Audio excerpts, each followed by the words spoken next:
Hello, chat. I know me being in the car is probably not aesthetically pleasing. It is April 2nd, 2025, and I just want to speak out and speak up for those that cannot, because I feel like I cannot speak up for myself, but I've always been in love with compassion and passion for helping people with civil liberties and speaking up and out against the wrongs and the hardships of life.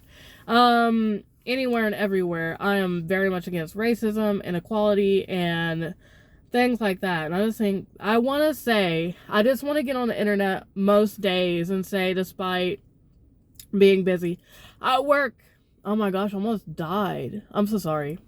So sorry. I work part-time, but I am called in full-time most of the time, okay? I'm a full-time student, 15 hours plus. I have 5 classes. They are very hard. They're literature-based, every single class. You're supposed to read so many different books. I'm active in politics in my community. I am always trying to be involved, even if I can't show up. I'm always trying to share resources and information and help and facts and things that are going on. I'm in a social work club.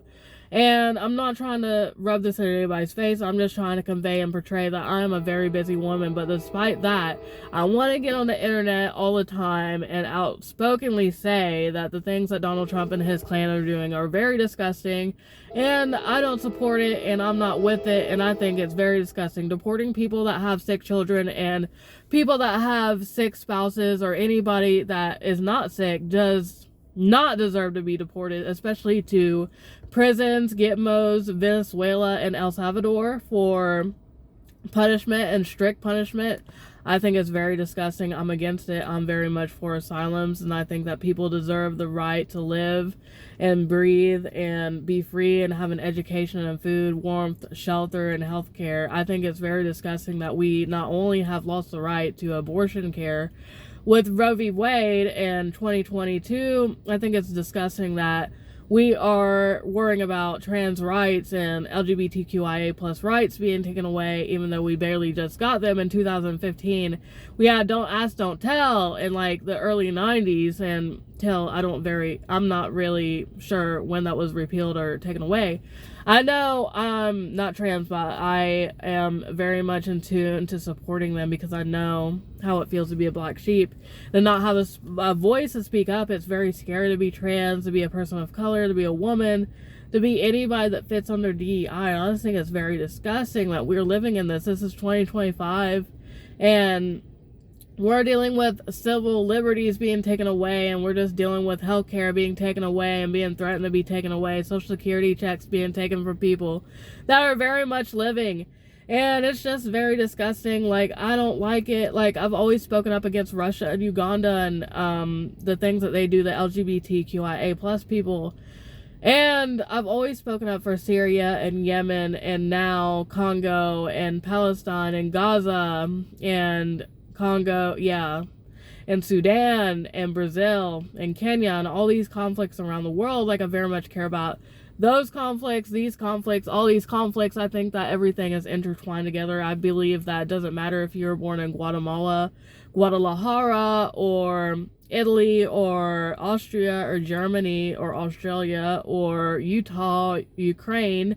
You deserve the right to live and have an education, to have a chance to live. And I'm just disgusted that everything's going on. Like, I very much look up to Malala and John Lewis and Kamala Harris and AOC, Alexandria, I don't know her name without looking at it. I'm not saying I'm racist. I just need to know. I don't know how to say Pete's name either.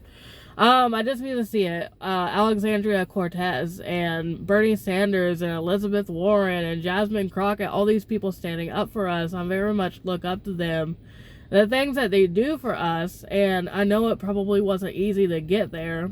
Ayanna Presley, Rachel Maddow, and Joy Reid, and all these people, these wonderful people from the past, present, and hopefully in the future.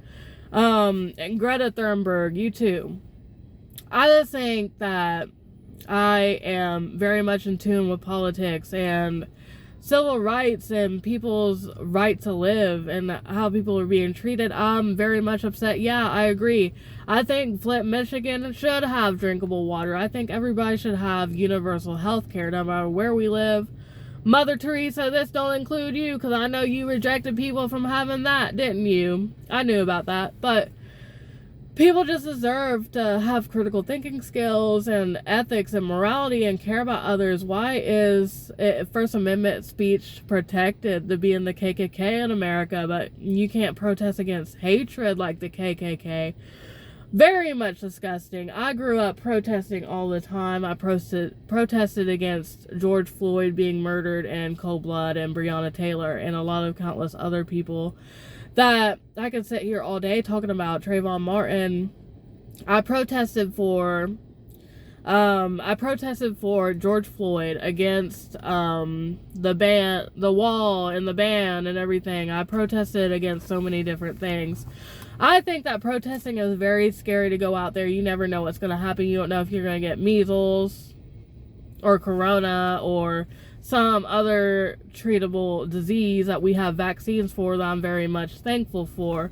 I think that you can either get shot, pepper sprayed, tear gassed, or doxxed on the internet, lose your job. It's very dangerous to be outspoken against things that are going on. It's very disheartening and disgusting, and I know that every day I get on the internet, every day I get on Instagram or Facebook or TikTok or Snapchat and talk about my grievances with America, I know that I am risking my job, because I'm in college to be an educator. And as you know, education's being dismantled, and it is very much a threat to be educated, because you can stand up and understand right from wrong and tell people, no, I'm not going to stand for this. And that's wrong. It doesn't matter if I lose my job. This is me saying, and it's not me. I will cry about if and when I lose my job for speaking out for people. But I think things are going to get a lot worse before they get a lot better. It's April 2nd, 2025. I will never be scared to lose a job to speak out for people that deserve the right to live. I think that people deserve everything under the sun unless they're bad people. But I don't believe in the death row penalty. I think that people deserve to rot in prison for the things they done, and to not have a way out, like Yolanda or David Berkowitz or anybody like that, Emin Kemper. I want you guys to think about what you did forever in a jail cell and never get out. I don't want you to have death row. But things are just disgusting. Like, every day I'm waking up to this, I'm like terrified. I have so many people that I love that are immigrants, white people, people of color. You can't look at somebody knowing they're an immigrant. Like, this is disgusting. Immigrants help our economy, very much so. Immigrants work our jobs and help the economy. If an immigrant stole your job, maybe you should have went to college and got some education, but you couldn't because you're in Oklahoma or Texas or Florida, and the education isn't prioritized, or vaccines or anything. Maybe you should have gone to college. Like, I'm sure that the person from Pakistan that got a job in neurosurgery or brain surgery, and I think that's the same thing. I just want to make sure I said it right, because I don't think I did. Sure, they took your job. No education, no high school education, no GED, because you dropped out because Texas doesn't care about you. I'm sure they stole your job. Like, I think it's very disgusting. These people have homes and children and families and dreams. They deserve to be here. I will never be anti-immigrant. I think that all of us are immigrants, except for people like me, because slave Atlantic trade is why I'm here. And people like Thomas Jefferson that raped Sally Hemings. That's why I'm here. But very disgusting. I stand with Ukraine, the Americans that didn't vote for Donald Trump, and this clown show. Like, I don't want to say incompetent things in my speech that make me come across as a clown by using words like that, but how else can I describe it? We do have people in wheelchairs, old people like Mitch McConnell, and that's DEI, because, you know, ageism is very real. People don't want to see old people behind the desk at the DMV or the BMV because they think that you can't do your job because you're old. Without DEI, I've been talking so long, accumulatively, not just now. DEI is the reason why you have the protections to have a job if you're super old. And I think it's just selfish. People want more money in their pocket. Honestly, truly, me, I'm broke. I could never, ever, ever think of a situation where I'd ever consider being on the side of hatred just for a little bit extra money. Money does not buy you happiness. Even if you're the richest person in the world, Warren Buffett, Jeff Bezos, or Elon Musk, are those people good people? Except for like Warren Buffett, maybe. I don't know. He don't make me mad. Bill Gates, those people, are they good? Are they good people? Are they ethical? Do you see them in the news donating stuff? Like maybe not Bill Gates. I'm talking about Elon Musk and Jeff Bezos. This is for you too. I'm looking at y'all. Do y'all ever see them in the news donating or having good workers wages or rights or anything like that? Are they for unions? Are they good people? You think bad people are happy at night? Doesn't matter. You can say something nasty and smart and be like, oh, well, I'm rich, so I'll sleep comfortably. No, you won't. You truly won't. I just want to get on here most of the time and say the things that are going on I disagree with. It's disgusting. I'm for abortion, LGBTQIA rights, people that with disabilities to be treated as others and how they should always be treated. I'm very much for universal health care, for education. I'm for the protection of children. I want guns out of schools.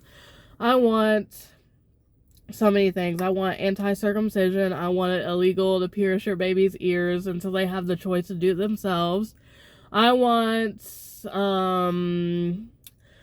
pink pricing to go away. I want people to have equality and equity. I want people to be paid the same despite their gender, vice versa, and the other way. I want men to win custody court cases more often when they deserve it. Yeah, I don't want Casey Anthony to get custody. I want him to, obviously. I want more changing stations and bathrooms. I want people of all skin colors to be treated as they should be, which is equally and equitably.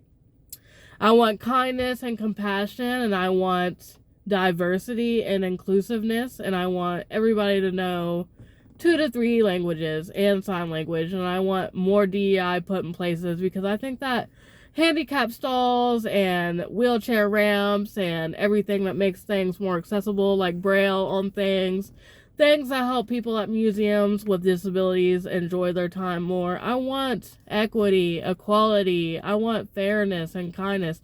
I want people to understand what systemic racism looks like and what it is. I want people to understand discrimination. I want people to understand what sexism and ageism and racism and the advantages of having immigrants in the country is. I want people to be doves. I don't want people to be drafted to war at 18 but unable to drink or vote or be taken seriously. And when I say unable to vote, I mean they're trying to like make it to where only certain groups of people can vote. I want transparency. I want people to be able to vote. I want people to be able to exist everywhere in the world without having to fear for who they love unless they're a pedophile. I want people to be able to live and exist regardless of skin color, sexual orientation, because MAPS, that's not a sexual orientation. I think that awful people like very, very alt-right people made that up and put it in there to make it seem like being gay is equivalent to being a pedophile. I think that people, regardless of culture and religion and 14th Amendment rights, should be treated correctly. I'm very much against it.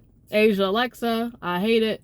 Not looking for attention. I have very much been outspoken about politics and things for years and years and years. Ever since I was a little girl, I was taken to civil rights museums and learned about underground railroads and slavery and the slave Atlantic trade and injustices and civil liberties that we should have already had have been raised on things like that. If I seem weird, it's because I'm tired. I've been talking for a long time, and I'm not trying to one-up Cory Booker. Like I said, I want to get on all my social medias once a week or so, and I have been. I can prove that. I have been making an effort to always be politically in the know and speak out and speak up for those who probably cannot. My trans sisters, my trans brothers, my educators with degrees that can actually teach. I can't teach yet. I stand with you, I see you, and I'll always speak up for you because the things going on is unjustified, unconstitutional, disgusting, and as I say these things, I really don't want people to think I'm plagiarizing anybody because I've really been super busy, as I said in the very beginning, but this is the things I'm going through. Like, if you know, Ohio just passed HR 1, I think is what it's called. And if you are indoctrinating kids, you can lose your job. And people need jobs to afford healthcare, food, rent, and things like that. So yeah.